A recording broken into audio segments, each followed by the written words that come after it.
हम कई जगह पे गए गुजरात में, हर बार हमें ये लगता है, हम खेड़ ब्रह्मा गए, हम दाऊद गए, आज धर्मपुर आए हैं, हमें हर लगता है हर सभा में कि इस सभा का रिकॉर्ड नहीं टूटेगा, लेकिन जब अगले दिन जाते हैं तो पिछली सभा का रिकॉर्ड टूट जाता है और आज तो सब रिकॉर्ड टूट गए हैं। आपसे भी ज्यादा लोग बाहर खड़े हैं। ये प्यार है, ये आप लोगों का आशीर्वाद है। यही प्यार और आशीर्वाद हमें थकावट नहीं होने देता। हम दिन रात घूम रहे हैं, लोगों को घर घर जाकर बता रहे हैं कि कौन आपके हिस्से की स्कूल की पढ़ाई खाता है, कौन आपके नौजवानों के युवाओं के रोजगार खाता है, कौन आपके बुजुर्गों की दवाई, इलाज की दवाई खाता है। हम लोग ये घर घर जाकर डोर नॉकिंग करके बता रहे हैं, इसीलिए वो दरवाजे खुल रहे हैं। और जब दरवाजे खुल रहे हैं तो लोग ऐसे आपकी तरह आ रहे हैं कि हमें तो पहले इन्होंने बताया ही नहीं कि ऐसा भी होता है। 2.5 लाख करोड़ का बजट है गुजरात का। मेरे ख्याल में अधिकतर लोगों को, हमको यह नहीं पता होगा कि इसको लिखने के लिए जीरो कितनी लगती है। 2.5 लाख करोड़ और 3.5 लाख करोड़ का कर्जा ले रखा है। फिर वो पैसे कहां गए? ना कोई इन्होंने स्कूल बनाया, ना अस्पताल बनाया, ना सड़क बनाई, ना कोई कॉलेज बनाया, ना रोजगार दिया, तो पैसा कहां गया? फिर कोई बैंक लूटकर भाग जाता है, किसी का 10,000 करोड़ माफ हो जाता है। पैसा किसका है? हमारा पैसा है। भगत सिंह, शहीद आजम भगत सिंह, उनको यह कतई चिंता नहीं थी कि आजादी आएगी या नहीं आएगी। उनको यह पता था, विश्वास था कि आजादी तो आएगी, लेकिन एक बात की चिंता थी कि आजादी के बाद देश कौन से हाथों में जाएगा। और बहुत सही चिंता थी वो। देखो देश कौन से हाथों में चला गया। आज अंग्रेज जो है शर्माते हैं, वो कहते हैं 200 साल में हमारे बुजुर्गों ने इतना नहीं लूटा जितना आप अपने को 2 साल में लूट लेते हो। हर रोज इतने बड़े बड़े घोटालों की खबरें। आप लोग टैक्स देते हो, बहुत से लोग कहते हैं जी हम नहीं टैक्स देते, हमारा पैसा थोड़ी लूटा, बैंक का पैसा गया है। अरे भैया आपका पैसा है वो, क्योंकि हम टैक्स नहीं देते। मैं बताता हूं आप टैक्स कहां से देते हो। सुबह उठते हो, चाय बनानी है चूल्हे पर, माचिस टैक्स शुरू। जैसे ही जाओगे बाजार में माचिस की तीली लेने, उस पर टैक्स है। अगर सिलेंडर है, जैसे लाइटर दबाया टैक्स शुरू, क्योंकि गैस के सिलेंडर पर टैक्स है। उसमें चाय में चाय पत्ती डाली, टैक्स। उसमें चीनी डाली, टैक्स। दूध डाला, टैक्स। उसके बाद खाना खाते हुए दही खाया, टैक्स। अब तो छाछ पे भी टैक्स लगा दिया है, आटा पे टैक्स, मोबाइल फोन किया टैक्स, मोटरसाइकिल लेके बाहर निकले डीजल पे, पेट्रोल पे टैक्स। शाम को घर आए, खाना खाया, टैक्स।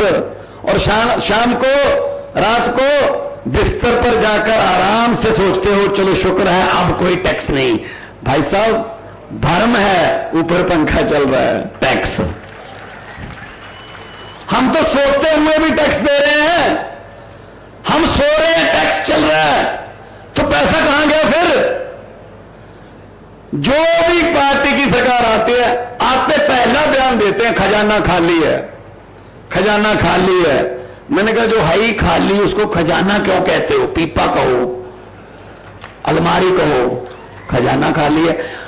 ये अपने बेटे बेटियों को चेयरमैन बना खजाना खाली नहीं होता, जे अपने मित्रों का टैक्स माफ करते समय खजाना खाली नहीं होता, जब भी जनता की बारी आती है खजाना खाली हो जाता है। क्यों भाई? जनता ने तो तुझे बनाया था, वो वोट डालकर भूल गए क्या? ये भूल जाते हैं असल में। इनको ये लगता है जनता का क्या है, आखिरी 10-15 दिनों में लालच देंगे और इधर उधर की बातें करेंगे, फिर जीत जाएंगे। ऐसे थोड़ी है। आपके पास पहले कोई रास्ता नहीं था, इसलिए आपने 27 साल इनको झेला। मैं आपके सब्र की दाद देता हूं। 27 साल, हर साल पेड़ भी अपने पत्ते बदल लेते हैं, लेकिन तुम 27 साल। इस बार पेड़ों को भी खुश करो, उनको पता चले हाँ कुछ बदलाव आया है, कोई नया सूरज, नई हवा आई है, कोई भ्रष्टाचार रहित हवा आई है, ईमानदारी का सूरज उदय हुआ है। वो भी खुश हो जाएंगे, पेड़ पौधे भी। दोस्तों, 5-5 साल की बारियां थी इनकी। कांग्रेस तो इनका साथी है। कांग्रेस वालों को तो हर रोज आपने देखा होगा 2-3 स्टेटों में इनकी कांग्रेस की सरकार तोड़ दी। कांग्रेस कहीं एमएलए खरीद लेते हैं कांग्रेस के, कांग्रेस कुछ नहीं बोलती। मेरे ख्याल में कांग्रेस को दिल्ली वाले दफ्तर पर बोर्ड लगा लेना चाहिए कि यहां जनता द्वारा चुने हुए विधायक सस्ते रेटों पर बिकते हैं। चुनती जनता है, कीमत वो डालते हैं। इसका मतलब आपकी वोट की कीमत कितनी है देखो। उसने कौन सा 20 करोड़ 25 करोड़ लेके आपको बांटना है? आपका एक एक वोट बेच गया, इसका मतलब वो, इससे बड़ा पाप नहीं हो सकता। ये लोकतंत्र की हत्या है। तो आओ इकट्ठे होके कुछ नई कहानी लिखें। पंजाब में भी ऐसे ही था हमारे। 5 साल बीजेपी अकाली दल, 5 साल कांग्रेस, 5 साल वो, 5 साल वो। लोगों के पास कोई ऑप्शन नहीं थी। पहले से दुखी होकर दूसरे के पास, दूसरे से उससे भी ज्यादा दुखी होकर फिर पहले के पास। अब तीसरी ऑप्शन मिली है। 117 सीटें हैं पंजाब की। आम आदमी पार्टी जो है उसको 92 सीटें मिली हैं, 117 में से 92। और धर्मपुर वालों, मुझे बताते हुए ये खुशी हो रही है कि 92 में से 82 पहली बार जीते यंग लड़के लड़कियां विधायक, वो पहली बार बने हैं। मैं भी पहली बार वाला ही हूं। पहले मैं एमपी था 2 बार का, लेकिन इस बार पहली बार विधायक बना हूं। और यंग लड़के लड़कियां, आम घरों के लड़के लड़कियों को टिकट दी, विधानसभा की सीढ़ियां वो भी चढ़ते हैं, वो बोलते हैं वहां पे। गरीब जब बोलेगा दिल से बोलेगा, गरीब जब भी बोलेगा सच बोलेगा, गरीब जब भी बोलेगा ईमानदारी से बोलेगा। मंत्री बने हुए हैं आम घरों के बेटे। आपके यहां कांग्रेस और बीजेपी में किसी आम घर के बेटे बेटियों को टिकट मिलती है? नो नो नो नो, इनके अपने बेटे बेटियां ही, अपने ही चल रहा सारा, रिश्तेदारियों में चलते हैं। क्यों भाई? हमें भी देश की सेवा करनी है। कहते सेवा कर रहे हैं। ऐसी कौन सी सेवा है जिसमें आप लोग सारा परिवार ही लाते हो? सेवा नहीं है, उस सेवा का मेवा खाते हो तुम लोग, उस सेवा का। गरीब और गरीब हो रहा है, अमीर और अमीर हो रहा है। ये गैप बढ़ता जा रहा है। आम आदमी पार्टी ऐसी पार्टी है, अरविंद केजरीवाल जी की अगुवाई में। ये किसी और पार्टी से निकली हुई पार्टी नहीं है आम आदमी पार्टी। ये किसी और पार्टी से निकाले गए, जब कोई आरोप लगाकर पार्टी छोड़ चुके किसी एमपी मंत्री जब विधायक ने नहीं बनाई। आम आदमी पार्टी एंटी करप्शन मूवमेंट से, रामलीला ग्राउंड से निकली है भाई साहब, दिल्ली से। वहां से निकली, अब फैलती फैलती आम आदमी पंजाब और अब गुजरात। देखो, सबसे ज्यादा तेजी से फैलने वाली पार्टी है आम आदमी पार्टी। सिर्फ 2013 में बनी थी, 9 साल हो गए। 9 साल में 2 राज्यों में सरकार है, 10 हमारे राज्यसभा के सांसद हैं, और दिसंबर में ये 2 का आंकड़ा हम ऐसे बनेंगे 3 राज्यों में सरकार है, इसमें गुजरात आ जाएगा। वैसे तो पंजाब वाले चाहते नहीं कि कोई उनका रिकॉर्ड तोड़े, लेकिन इस मामले में पंजाब वाले मुझे कहते हैं कि तुम पंजाब की चिंता मत करो, गुजरात में लोगों को जाकर बताओ, भले ही हमारा रिकॉर्ड तोड़ दे लेकिन रिकॉर्ड तोड़ दें बस। कल एक बीजेपी का कार्यकर्ता मुझे मिला, झंडा था दुकान पर लगा हुआ, हम रोड शो कर रहे थे, ये क्या है? वो कहता, मैंने कहा समझ गया, उसने कहा झंडा तो वैसे ही लगाया वैसे झाड़ू वाले हैं। ये करते हैं क्योंकि ये डराते हैं, लालच देते हैं, पर्चे करते हैं कि आप उधर नहीं जा सकते। ऐसे दरियाओं को थोड़ी रोका जा सकता जी, दरिया तो अपना रास्ता खुद बनाते हैं, किस किस पर पर्चे कर लोगे। पंजाबी ऐसे आया था बाहर और वो कहते थे राज करेंगे 25 साल, उनकी 25 सीटें नहीं आई भाई साहब।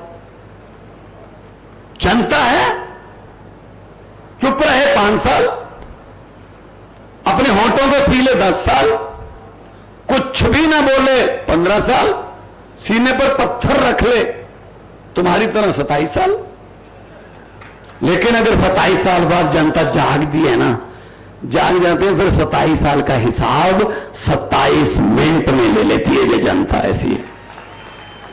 जनता को छोटी मत समझना, ये अहंकारी हो गए हैं, अहंकार हो गया इनको कि हम वक्त को बदल देंगे। एक वक्त से लड़ रहे हैं कि वक्त हमारे मुताबिक चलेगा। इनको ये नहीं पता, बड़े बड़े राजे आए, बड़े बड़े आए यहां पे, उनको भी यही भ्रम हो गया था कि वक्त हमारे मुताबिक चलेगा, लेकिन वक्त के मुताबिक आदमी को चलना पड़ता है। वो खत्म हो गए, वो खत्म हो गए।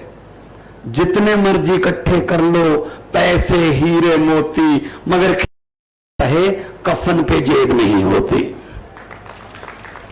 आज सुबह हमें मिलने आए कुछ कार्यकर्ता, कुछ दूसरी पार्टियों, बीजेपी कांग्रेस से। हमने कहा जी क्या क्या मिला आपको? वो कहते जी बस अब तो शमशान बाकी है, बस वहां की तैयारी है। वो कहते जी डर ये है कहीं कफन पे टैक्स न लगा दें कि जाते हुए भी पैसे देकर जाओ दुनिया से। ये इतने तंग है लोग। तो इस बार बदल लो, क्या जाता है? कोई लड़ाई नहीं करनी, कोई झगड़ा नहीं करना, पर्दे में जाके बटन दबाना है, बदलाव आ जाएगा। ये परिवर्तन की निशानी है। आपका इतनी भारी गिनती में निकलकर आना परिवर्तन की निशानी है, वरना दूसरी पार्टियों को दिहाड़ी पर लोग लाने पड़ते हैं। आ जाओ, फिर भी स्टेडियम खाली रह जाते हैं, और जाते हुए मीडिया वाले उनसे पूछते हैं क्या कहना चाहेंगे, कहते हैं हाँ अच्छा शो था लेकिन वोट झाड़ू को। तो ये तो शो मैन बन गए। तो आओ इकट्ठे होकर झाड़ू का बटन दबाएंगे। हमारा झाड़ू जो है ना, मुझे पत्रकारों ने पूछा आपने ये आंधी कैसे रोक दी, दिल्ली में 2 बार और पंजाब में। मैंने कहा कि कौन सी आंधी? कहते बीजेपी की आंधी कैसे रोक दी। मैंने कहा इसमें कोई रॉकेट साइंस नहीं है। बोले ये कमल का फूल। मैंने कहा कमल का फूल कहां उगता है? कहते जी कीचड़ में। मैंने कहा हमारा चुनाव चिन्ह क्या है? बोले झाड़ू। मैंने कहा झाड़ू क्या करता है? कहते ये कीचड़ को साफ करता है। मैंने कहा जी हमने कीचड़ पर झाड़ू चला दी, कमल उगे ही नहीं। तो इसलिए मैं कह रहा हूं लोग बड़े हैं, आप बड़े हो, फैसला लो, तैयार होके वोटिंग वाले दिन, और सोच कर जाना कि आज अपने बच्चों की शिक्षा के लिए वोट करने जा रहा हूं, रोजगार के लिए वोट करने जा रहा हूं, इलाज के लिए वोट करने जा रहा हूं, सस्ती बिजली और इंफ्रास्ट्रक्चर के लिए वोट करने जा रहा हूं। और किसी इनकी बहकावे में मत आना। ये तो जुमले बनाते रहते हैं बहुत। मैंने तो पार्लियामेंट में पूछा था, मैंने पूछा था कि अच्छे दिन कब आने वाले हैं, कोई जवाब नहीं था। उनके वाले अच्छे दिन का तो मुझे पता नहीं आने वाले हैं या नहीं आने वाले, लेकिन मुझे इतना पता है कि दिसंबर में अरविंद केजरीवाल वाले सच्चे दिन जरूर आने वाले हैं। सच्चाई और ईमानदारी की सरकार आएगी। पंजाब में 6 महीने में हमने 20,000 के लगभग सरकारी नौकरियां दे दी हैं, 20,000 से लगभग। और भी कच्चे मुलाजिमों को पक्के करना, परसों साइन किए हैं 8736 कच्चे अध्यापकों को पक्के किया है कि आप आराम से बच्चों को पढ़ाओ। अगर टीचर का भविष्य सेफ नहीं है तो हमारे बच्चे का कैसे बनाएगा वो। बिजली हमने वहां फ्री कर दी है, मोहल्ला क्लिनिक खुल रहे हैं, 100 से ज्यादा हो गए हैं, स्कूलों को काया पलट करने वाले हैं। और सबसे पहला जो फैसला हमने लिया कि जो विधायक थे वो जितनी बार भी विधायक रहते थे उतनी बार की उनको पेंशन मिलती थी, 60,000 रुपए पर मतलब पीरियड, जो एक 2 बार आप 1,20,000 ऐसे ऐसे ऐड करते जाओ।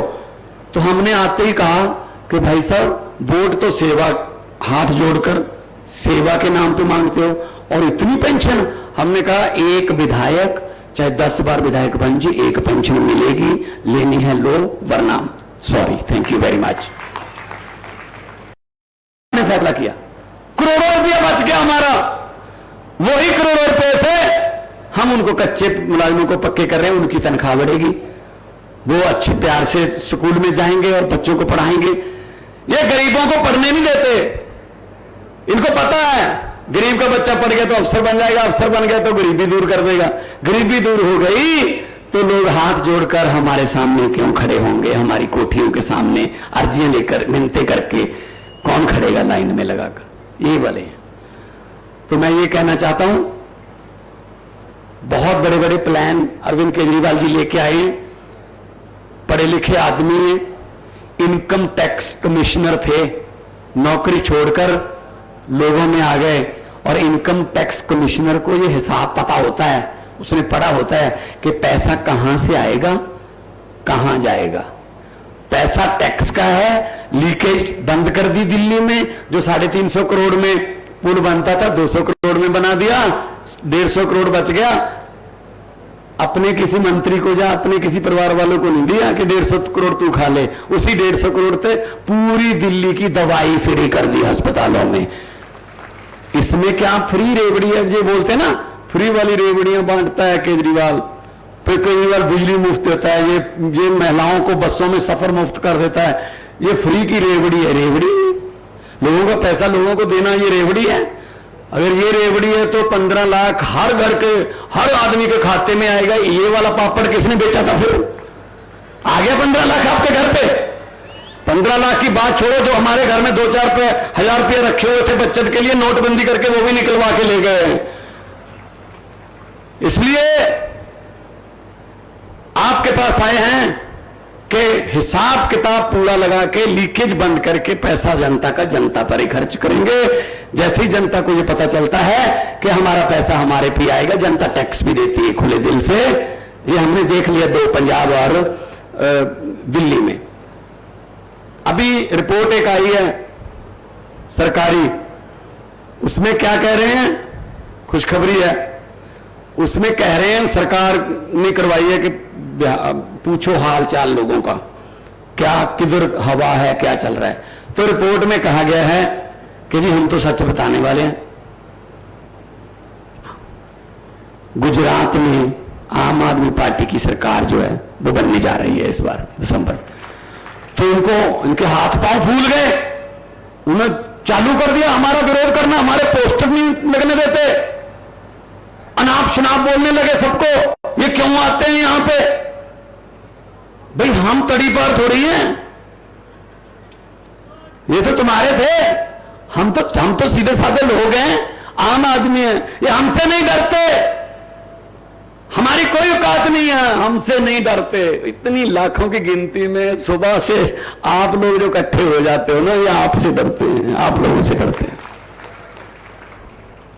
तो भगत सिंह जी का भी जन्मदिन था 28 सितंबर को, उनकी आत्मा को भी सुकून मिलेगा जब इनकलाब जिंदाबाद का नारा गूंजेगा। तो वो सोचेंगे हाँ शुक्र है कोई हैं अभी जिन्होंने इनकलाब के नारे को, इनकलाब के दिए को बुझने नहीं दिया, और जो आजादी सपनों की भगत सिंह, राजगुरु, सुखदेव, जो उनके सपनों की आजादी थी, वो आजादी अभी हमारे घरों तक पहुंची नहीं। उस आजादी को घर घर तक पहुंचाना है। दोनों हाथ ऊपर करके दो नारे लगा दो, इनकलाब। थोड़ा सा और ये पता चल जाए इनको सूरत तक के काम खराब हो रहा है, ये तो काम पब्लिक बोल रही है, ये पब्लिक की आवाज जो होती है ना वो गूंजती है, इनकलाब, वंदे भारत माता की जय, जवान बोले सो निहाल। बहुत बहुत धन्यवाद, आपने इतने प्यार सत्कार से मुझे सुना। बहुत बहुत धन्यवाद।